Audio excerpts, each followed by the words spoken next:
Broadcasting from the business capital of the world, this is the Podcast Business News Network. And welcome back, everybody. Many times, I'm sure that you've had this thought when it comes to your health, whether it's your physical health, your mental health. You try different things, and you come to this self-realization that nothing works. Like I did this, that didn't make a difference. I have somebody very close to me. I suggested hypnotherapy. They did 3 sessions. They said, nah, it doesn't work. Why? It worked for me beautifully. And that's just one modality. We're going to talk about that. Why nothing works. Some things do. A lot of times people say they don't. Why is that? He is a hypnotherapist, an acupuncturist, a healer, intuitive, coach, and so much more. Always get a lot of insight when we talk with him. It's Chris Distefano back on the program. How are you doing today? Doing fantastic. Thanks for having me, Steve. How are you? Very well. Very well. I'm trying to think of things that I may have done to come to that realization of it doesn't work. There's not many of them, especially in the call it metaphysical self-improvement area. Things I've done worked. Sometimes you got to give it time. That's there. But I'm sure you've worked with people before, and they say, "Well, it didn't work." Right? That's just everybody's different. Not everything's in it. One size doesn't fit all. Right? So, what made me think of this is who do I see? Who are my clients? Who are my patients? And what's the main issue? The main issue with a lot of people that get referred to me, I saw a young lady the other day, she works in healthcare. I see a disproportionate amount of my patients work in healthcare.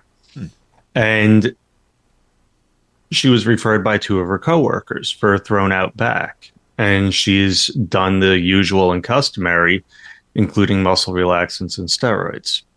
And nothing worked. And the reason nothing worked is there's quite a few. Number one, medicine has become so pigeonholed. Someone may be a super high level expert. Let's say you see a podiatrist for your plantar fasciitis. The podiatrist knows more about the foot than I'd ever want to. But the plantar fasciitis, the pain in your heel, is coming from your calf, or maybe even coming from your hip. So no one ever looks beyond their little circle. Yep. Part B, muscles. Now, muscles hold the tension in our mind, in our beliefs, and in our body. No one in medicine looks at the muscles as an underlying cause. So let's take a migraine, for example.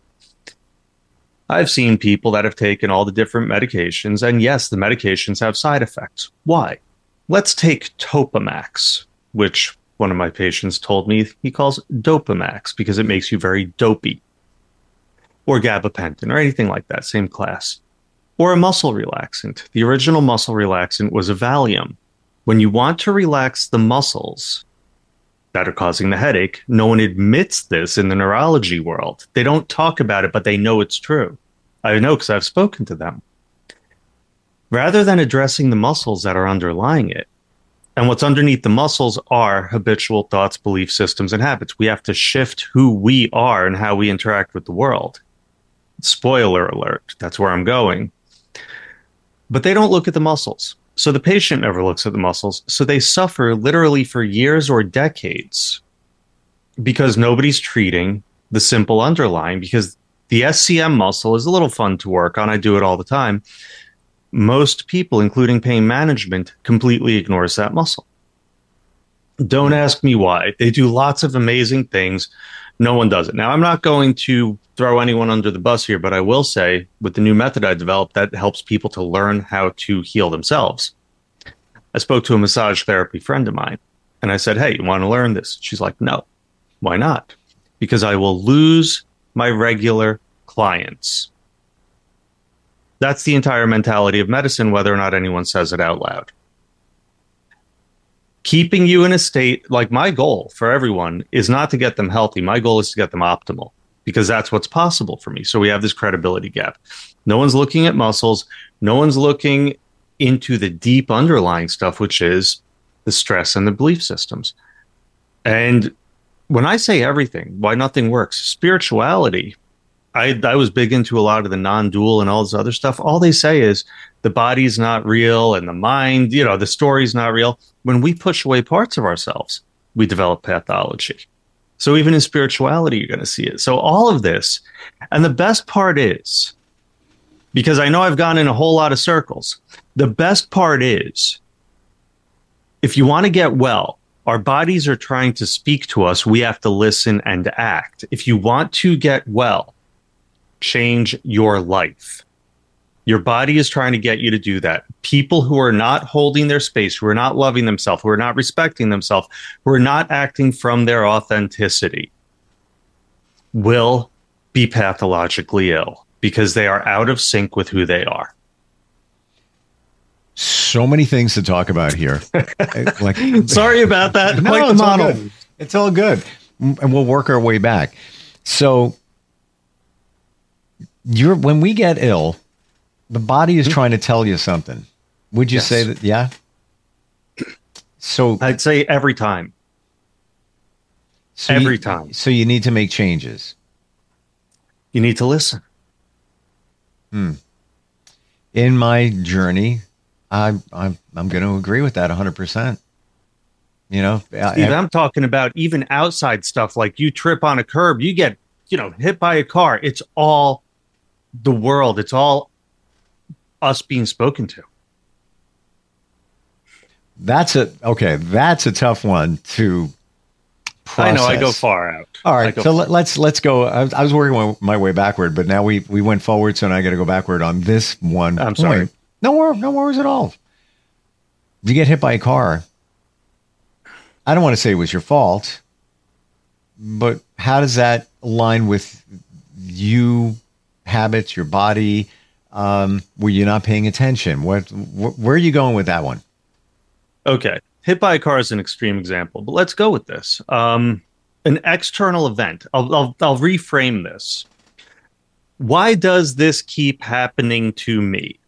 We've all said it. We've all been there. We've all done it. For sure. That's a recurring pattern. So our psyche keeps attracting the same thing, and it keeps getting worse because there's a part of us that we're not attending to. So we keep bringing it into our lives. We keep creating the circumstance.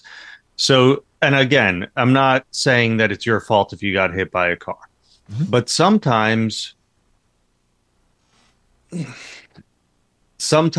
things happen to wake us up, to pull us out of a slumber, to change our course radically.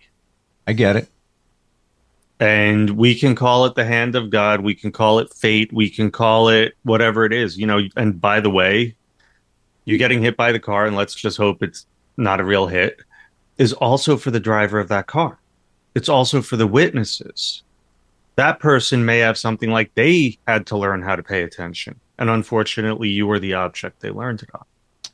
It's not in a vacuum. Does that come under the umbrella of things happen for a reason? It falls right under my very annoying thing that I say to people that they hate, which is everything is perfect.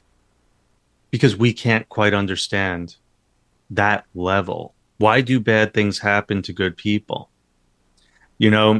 Let's take the getting hit by a car. You may be walking down the street in the city doing your thing and you're happy as the day is long. And then some jerk comes over and shoves you. And you get all bent out of shape. Until you realize that person protected you from getting hit by a car. It's not what happens, it's how we process it. You see, but if you didn't know that, you'd create an entire story and how nasty people are and everything else. Knowing that fact shifts the entire story. The fact is the event remains unchanged. It's only your perception of it that shifts. And the perception of it is based upon your belief systems, your thoughts, your self-view, etc. So let's work back to muscles. Yes. You mentioned that? Of course. Is it your belief that the muscles hold everything? The body for sure, but the muscles, the past traumas, everything is sitting in there. It could even go back 10, 15, 20 years plus. We can, depending on the schools of thought, definitely the muscles. And the muscles, the reason I always go back to muscles is muscles are the easiest. Muscles are instant. You have a tight muscle, I loosen the muscle. You have a tight muscle, I teach you to loosen the muscle. This all happens within seconds. Then we have the fascia. The fascia is a deeper level, even though it's more superficial in some respects. A lot is stored in the fascia. That's a crystalline matrix. And then there's the very deep stuff, and that may be stored in bones, teeth, etc. That's a whole other level in one filter. In another filter, everything can be instantaneous, but it's stored in the body in various ways. Think about this. This is how cool it is.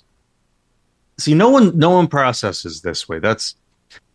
Look at the brain. And you have all these fMRIs, and it shows people's brains if they use AI too much and how the circuits go and all this other stuff. And we even call it brain plasticity. Plasticity. Now, let's extrapolate that to another level. Our brain changes its physiological structure by habitual patterns of thinking, acting, behaving, and processing. So we're literally getting physiological shifts as a result of thought patterns. And it happens through the musculature. Go and get yourself nice and stressed. Anyone listening, you want to have fun? Think back about the last time you got yourself a good, an activity you do every day, but that day it threw you off. And then look at the stress you were under. I promise 4 out of 5 of you will find it. I agree. While we're thinking, now we're going to pivot in another direction for a second. Yeah. You said think about. I've heard of a thing called the 17-second rule, where you're encouraged to think about something positive. You went on vacation years ago, or this year, whatever it is. Just something that brings you joy, makes you feel good, and hold it for 17 seconds. That thought, that feeling, live it. And then start applying that to other situations, and it will start changing your life for the better in terms of raising your vibration. Do you believe that? Oh, Steve, I think you're treading lightly. Do I believe it? So, number one, and this hit me the other day, it was so cool. We have trillions of cells in our body, right? Right. We agree. We know that if we're feeling glum, we don't feel as healthy. We know if we're stressed, we're more likely to get ill. So the way I see it is I am setting the weather for all of these cells running around doing their thing. They're living in their own little worlds. I'm setting the weather with my mood. So if I wake up in the morning and I'm like, oh, I'm kind of glum today. What I used to do is be like, well, today's just a lost day. And believe me, it's amazing. If I'm feeling out, I'll go to work. I'll have, a handful of people canceling. My day gets lighter. So that way I can just sort of sit there in my little glumness and be happy. Anyway, not really. And then I realized, holy moly, it's a choice. I can choose to do those 17 seconds. I can choose to change my weather. I can choose to give myself that good day. And that starts to become habitual. And then we're rewiring, we're reconstructing into the positive light. So, and that's just the physical aspect of it. We're attracting better things to ourselves. We're giving ourselves more energy. If you want to look at it from a strictly physical side, the easiest question is why the hell not? It makes everything better. Now, when we talk about, it doesn't work. I tried this, I tried that. It didn't work. It may be the practitioner. As we identified, they only go so far. Maybe they don't have an understanding. Maybe they want to keep you as a patient. But you have to want to make change. You have to want to heal. The person I referred to that did hypnotherapy, not with you, and this is going back 2 or 3 years, I use the practitioner. Beautiful, works. Yeah, fantastic. Lots of realizations and all. It didn't work for this person. After 3 sessions, they gave up. They said, yeah, I could continue. It's just, it's a waste. I know their personality. I know they're or weren't ready to heal. I just know it. I don't even have a doubt. I was hoping that maybe this might, be the game changer, but it's them. They weren't ready. Do you feel many times when we say, it doesn't work, that's really what's going on there? I got a book the other day. It's Gabor Mate. Brilliant, brilliant man. If you ever get a chance, just follow him on any social media. He's a psychiatrist. And he wrote a book about 20 years ago, and it's called When the Body Says No. It was amazing. I got the book, I ordered it, shows up in my office on Monday, but the patient I was working on needed the book more than I did, so I loaned it to her. What's happening with a lot of people is without self-love, without living from authenticity, when we're living from the fear side of our brain, when we're living from the side that tries to protect us by shutting us off. And it takes a lot to begin to overcome that. Really breaking that inertia. It's like driving a stick shift to get it into first gear. It's a lot of work. You have to learn how to begin to love ourselves. And the way our belief systems and our institutions are set up are so disempowering for our ability to heal. And a lot of people set up pathologies as their identity. They get so used to it. It serves a purpose, whether the purpose being an excuse to not engage in life, but not on a conscious level. It's a way to pull someone out of life. It's a way to try. It's our subconscious trying to get us to listen to something, but the fear. You see, I define courage. I tried to connect to my intuition. I'm in this meditation seminar, and I connected to the intuition. And you know what I got? You've had it the whole time, but you did not have the courage to act on it. Yep. Because I got the messages, but then the logical mind yelled over it and said, nah, do this. It's the safe route. Do this. This will work better. And I dug myself into a deeper hole, and I started to feel worse and worse. So it involves making those shifts.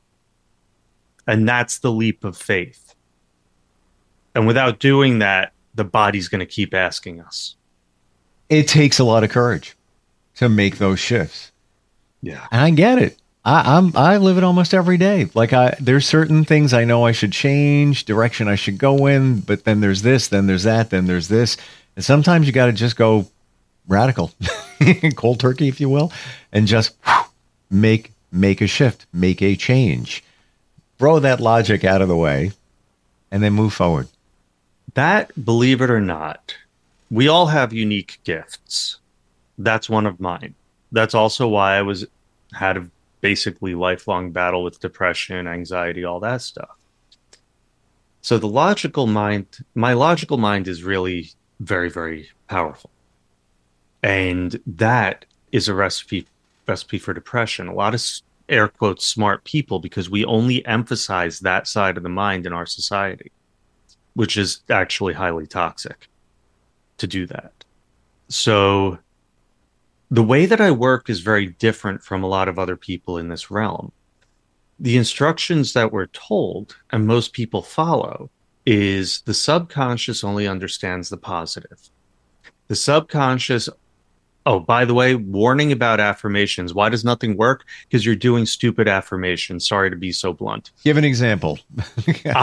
When I was depressed, I'm doing an affirmation. I love my life, blah, blah, blah, all this other crap, right? I have never been so unhappy because my affirmation did not match my actual truth. You're out of alignment. Out of alignment. So people get told, oh, do this affirmation. I'm healthy and robust and wealthy. Meanwhile, you're like, eating beans out of the can, living in a gutter. And it's possible to actually have that work if your mindset matches it. But if it doesn't, it's just going to make you worse because you're lying to yourself. That's, by the way, the body does not like lies. But also at the same time, you're setting expectations. And if you're not meeting the expectation with your affirmation, you're going to be more frustrated with yourself anyway. Yeah. So that person, if they're like most people, their best one would be closer to I've turned the corner. So they can begin to, that's believable. So what I work with on a lot of people is, and this is sort of dancing on the third rail. I work to address through the logic. So when I hear people say something, a belief, oh, I can't do this because, oh, here's a simple one. My back went out because I did these exercises. That's what the woman told me. I'm like, how long have you been doing them? 2 years. How often? Twice a week. But how many times has your back gone out? Once. Okay, what's going on? And then she tells me all the stuff that's happening. I'm like, that's our variable. So right there, we're diffusing the logical side of the brain, the objection to her being healthy. We're looking at what's going on. Then we start addressing why the stress is happening, have tools to overcome that. Now we've listened to her body. We've validated what it's telling her. And so the body gets to quiet down and make her happier. Is it okay to change your affirmations instead of, using things like, the I am statement? I am ... And every day, maybe you make a couple of them. I am resilient. I'm full of courage. I'm creative. I don't think there's anything wrong with that, but for a more effective outcome, is it okay to switch it around and say, I am, put a negative statement, and then end it with, until now? I'd be careful with that. The subconscious really does not understand negatives. And you're also implying the until now is putting a temporal relationship and it's creating a moment. I would rather say, I'm afraid to speak with people until now for shyness, right? Would that be an example? Fair enough. Sure. Good. My comfort with speaking people is I'm becoming increasingly comfortable speaking with people. I enjoy engaging with new people. I'm learning the joys of engagement. So those are ones that I would use. And it seems like it's more real. You are telling the truth. Let's say you had a fear of meeting people, speaking with people. Maybe you're a little introverted. So instead of saying a statement that's not true, like I am social. No, but I am getting more comfortable speaking with people. It's an I am statement. It's positive. Yeah. Here's why yours really doesn't work. And I'm sorry to do this, Steve. No worries at all. I'm learning. I am uncomfortable. I have been uncomfortable speaking with people until now. Here's why it doesn't work. Because you have not proven it. The belief has not been done. Now, if you had just come back from an event where you spoke with 10 new people and had a great time, then you could even say, I love engaging with new people. But you haven't. This is the hardest part of the entire game, the way it's played right now. Everyone thinks that they can heal by just imagining it. I used to believe that. That's the spirituality traps. But in fact, what happens is we confront the limitation in real life. Now, I have had a couple that I confronted in dreams, but I did not expect it. And the only reason it happened is a lot of those people are no longer here. So I was given the gift of speaking up for myself, holding my space in a dream with a particular group of people. It was like a bunch of relatives. So where we have to overcome that fear. Every time we overcome this, we level up like in a video game. We get the cooler prizes. We become more ourselves. It's kind of like with Harry Potter and the Horcruxes, reclaiming parts of ourselves. Every part that we don't have. I don't like to speak with people. Why? Because I'm afraid of myself, because I'm afraid people won't like me. These are all nonsense beliefs that I'm projecting. Now, used to take a few drinks. Now I just go up and I'm a lot more comfortable because I love being me. And so I'm happier, healthier. I feel better than I have ever. Final question. We're out of time. Got to ask it. You said something, and I want to get some clarification on it. Of course. It sounds like it's not a good thing to visualize you being a better person. Like visualize you being healthy. Visualize, vision board right on my wall right over there. Is that not a good thing? That's a great thing, actually. You see, the affirmations are very different. The visualization is, if you're able to strongly visualize it, you're setting the vibration up. So if you're visualizing yourself climbing Mount Kilimanjaro, you're putting a pin in the sky at that point as a goal. And so your consciousness and your subconscious starts to come into alignment with that. When you're doing a mantra, you're setting a this instant. So if the mantra is going to be, I am healthy, but you feel like dirt, you have a conflict. Got it. In this very moment. They're two completely, it's like banging on a piano. I got it. Whereas putting a pin in the sky is kind of like you have the bass line of the piano, which is going on right now, and then you're playing a nice high treble line. That's where you go. You can't fool your internal BS detector. No, and that's that's the funniest thing. My clients, my patients always lie to me, but they don't mean to. They lie to themselves first. Wow. And that's held in the body. And that's why nothing works. Always full circle, Steve. Exactly. Wow. So interesting. Chris, best way to reach you if somebody wants to dig deeper into this, how do they do that? Well, you can find me at, I think I'm Accelerated Healing on most platforms. I also have my scarsdalehealth.com. That's the acupuncture, and that'll have links, blogs, all this other stuff. And all my contact information is on that. So anyone can contact me that way. And I do coaching over Zoom, and I also do it in my office in Scarsdale, and acupuncture and everything else. With everything you do, for me, it comes back to one thing. You are a healer. You're a healer. I like to help people to heal. You see, I can't heal anyone, but I can help you to heal. I can help you to find your own ability. Real quick, a placebo pill does not make you better. A placebo pill takes away the false belief that you can't heal. We'll end on that point. Awesome. Thank you so much, man. It's like I'm going to be driving in my car thinking about this conversation for a week. Good stuff. All right. Thank you, Steve. Appreciate it. Thank you. We'll be right back.